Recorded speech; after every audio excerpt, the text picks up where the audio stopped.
Very little of your time is required. This might be a little difficult for you to comprehend, but I am telling you, and you can write this down, the more hours you spend in your business, the less money you will make. I'm talking about delegation, automation, and systemization, and getting the hell out of your own way. Let other people do what they do best so you can do what you do best, starting right here with what we call a property information sheet. This is the sheet that captures the information on a for sale by owner, someone who has either run ads online that they have a house for sale or responded to one of the many marketing methods that you have to get them to call you. This collects all the information from them that I need to know to call them. So we get this sheet, then we make a short closing call with some very powerful scripts that I created. Now, in my world, our virtual assistants fill out these sheets.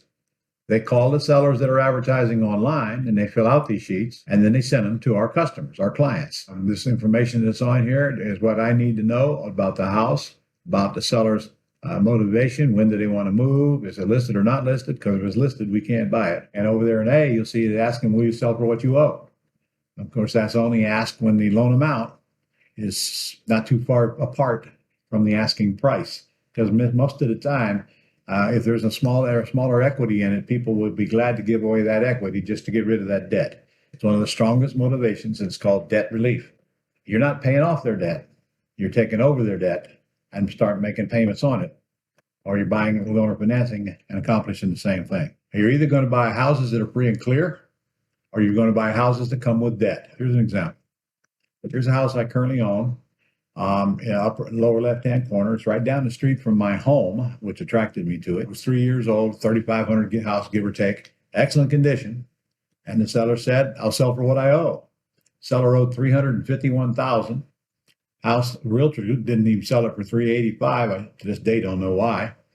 And it's got a 1925 payment on it when I came into the picture. That's PITI, principal, interest, taxes, and insurance. So I went over to see him, and right on that sheet that I just showed you, by the way, it said he'll sell for what he owes.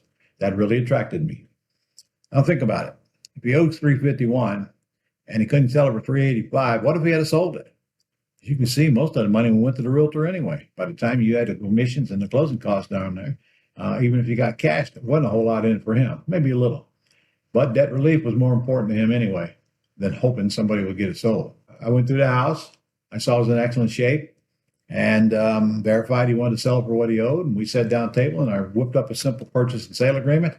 7 days later, I owned the house. My attorney created a mortgage from my entity back to both this couple. Now, my mortgage to this couple was for $351,000, which was the exact same amount they owed the bank. I did what's called a wraparound mortgage. So my payment to him is exactly the same as his payment to the bank. And that's how it's worded. So what did I do?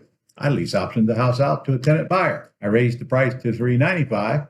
If I owned it today, I would have raised it much higher than that. I got a $50,000 non-refundable option deposit. That means they gave me a deposit to be credited toward their down payment when they buy the house. So that means they owed me $345 because the $50 goes directly toward their down payment. They agreed to pay me $2,500 a month rent.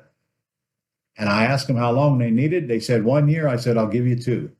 And that's what we did. And that's the way we wrote it up. And that's the way the attorney closed it.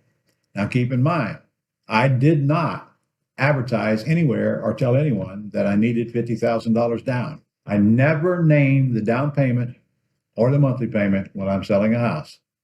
The market has to tell me what they will pay. I'll never name the purchase price when I'm buying the house because I don't want to stick my foot in my mouth. I want the seller to tell me what they want before I tell them what I'll pay. You better write that lesson down. Never, ever be the first to name the price. Because remember, I'm not selling. I'm leasing it with an option to buy. So how do I get the $50,000 down? When they call in, we just simply ask them, what's the most you have to put down? If I let you in this house, I can give you an answer. Answer's all the same. Is that the best you can do? Well, it took me 2 months to find the couple with a 50 grand, turned down with several with a lot less, but I knew I would get it. And I learned a long time ago, it's better to have a vacant house than someone in it that hasn't given you enough money. Because my friends, that $50,000 is your upfront payday. You're not going to wholesale a house and make 50 grand on it. You'll be lucky to make 50 grand rehabbing a house in today's world. I made that 50 grand. It took 2 months. Okay, I got it. On the other hand, I didn't have anything to fix. I wasn't waiting on any contractors. I had no outside on no banks. I just waited till the market spoke and I got the most money. And I structured it so that my first payment wasn't due for 2 months, which I always do. So literally I had no payment to make. And fortunately, I got the tenant buyer about the same time my first payment was due. But my buyer didn't bring in 50. They brought in 50 plus the first month's rent of $2,500 plus $600 to pay the attorney's fee to close the lease purchase. All on my buyer. Oh, can I spend that 50 grand? Well, yeah, my money. But Ron, don't you have to put it in an escrow account and bring it to closing? No, I'm not a realtor. I'm not working for anybody else. I have no escrow account. It's my money the day I get it because it's non-refundable. If they buy, it goes credited toward their down payment and it shows as a credit on their closing statement. I don't have to bring it to closing like a realtor does. If they don't buy, they forfeit it. It's my money. You can do whatever the heck you want to do with it the day you get it because you never have to give it back. Another reason you better close with an attorney to make sure that's clearly spelled out. $575 a month. Every single month that I collect that $2,500 and pay out that $1,925, there's $575 that's got to go somewhere. I couldn't figure out where, so I just said, I'll deposit it. That's what we call residual income, friends. Now, when I put a tenant buyer in a house, I warrant the systems for the first 30 days. After that, they are 100% responsible for all of the repairs having to be done on that house for the entire time that they are owning it from me. Of course, they'd have to be responsible after they buy it, so I'm just training them that way right up front. It's been that way from the very beginning. First time I put a tenant buyer in a house in the 80s, somewhere in the 80s. They always pay the cost of the repairs. Today, that house that I paid $351,000 for is worth about $615,000. That's right. I almost doubled in price. I bought it in, I think, 2015. So, okay, I've had it 7 years. But that is what real estate does for you. That is where your money is. That is where your wealth is.